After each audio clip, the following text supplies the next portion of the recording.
Let's talk about secondary dominants. The main goal of this lesson is to help you understand and use secondary dominants as quickly as possible. And as daunting as the name might appear, you'll find that this is actually a very simple concept to learn. So if you're tired of using the same old chords and are seeking a way to write far more interesting chord progressions, then stick around to the end of this guitar lesson and you will be able to do just that. So we have 7 chords in any given key. The 5 chord in the key can be described as our primary dominant chord. This creates a strong pull back to the 1 chord and is what's known as a perfect cadence. This pull and resolution can be made stronger and more satisfying if we were to make our 5 chord a dominant 7th chord, so a simple D7.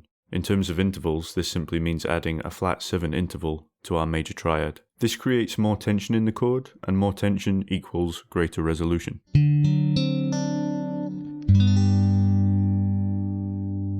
Secondary dominants can create a similar 5-1 resolution but to any other chord in the key, allowing you to take a less direct route from one chord to another in a progression. For example, G to B minor, so the 1 chord to the 3 chord in the key of G major, would sound like this. But if we were to play the secondary dominant of the B minor chord, this being an F sharp 7 chord, before arriving at the B minor, it would sound like this.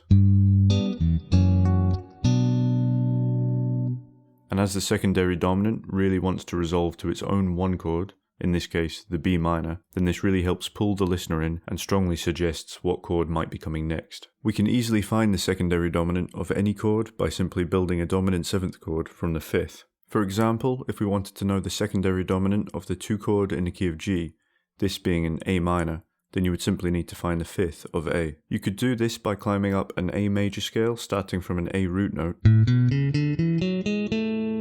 but stopping when you arrive at the 5th note in the scale. As this is an E note, we would now simply need to build a dominant 7th chord starting from this note, which would give us an E7 chord. So E7 resolving to A minor.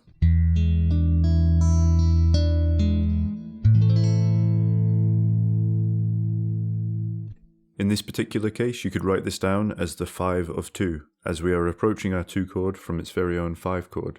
Doing this for any other chord in any key works exactly the same way, and is the essence of secondary dominants. This will give you more interesting choices when writing chord progressions, but now let me walk you through the easiest ways of identifying and playing any secondary dominant chord with next to no effort using 2 methods.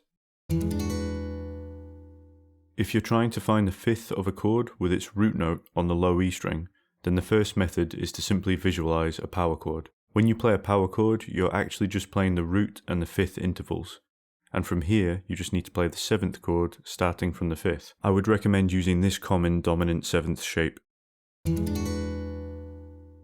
If you're trying to find the 5th of a chord that has its root on the A string, then you could use the power chord method, but it's much more useful to find this same note an octave lower, which as you can see is right beside our root note.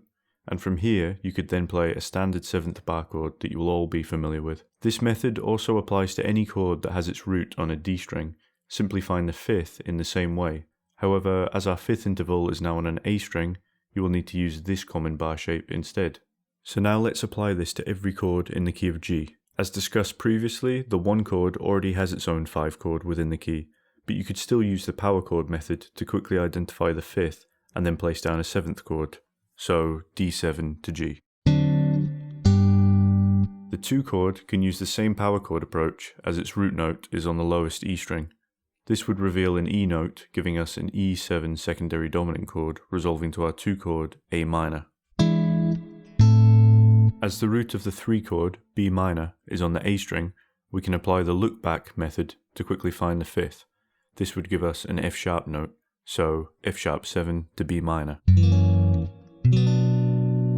The 4 chord is C major, and the root of this chord is also on the A string, so we can use the same look back method. This would reveal G as the 5th, so G7 to C. The look back method would also work for the 5 chord, which is a D. This would reveal the 5th as A, so A7 to D. The 6 chord is E minor, and in this case I'm playing this voicing starting on the D string. simply to demonstrate the look-back method for any chords you may wish to play, starting with the root on this same string. So once again, simply look to the previous string on the same fret as the root note to find the fifth interval, in this case a B note, and make this into a seventh chord. So B7 resolving to our E minor chord. And you don't need to worry about the 7 chord, which is diminished. This doesn't have a secondary dominant, as diminished chords are too unstable to resolve to. So any chord can have a secondary dominant apart from the 1 chord, as it already has a 5 chord in the key, and the 7 diminished chord. It's also worth noting that this isn't limited to major keys. Secondary dominants work in minor keys also. You can also simply play a major chord instead of a dominant 7th chord, and it will function the same, so you don't necessarily need to make a secondary dominant, a dominant 7th chord for this to work. As always, use your ear to determine what is best for the song. If this lesson helped you out, then let me know in the comments and give this video a like, and I'll see you in the next one.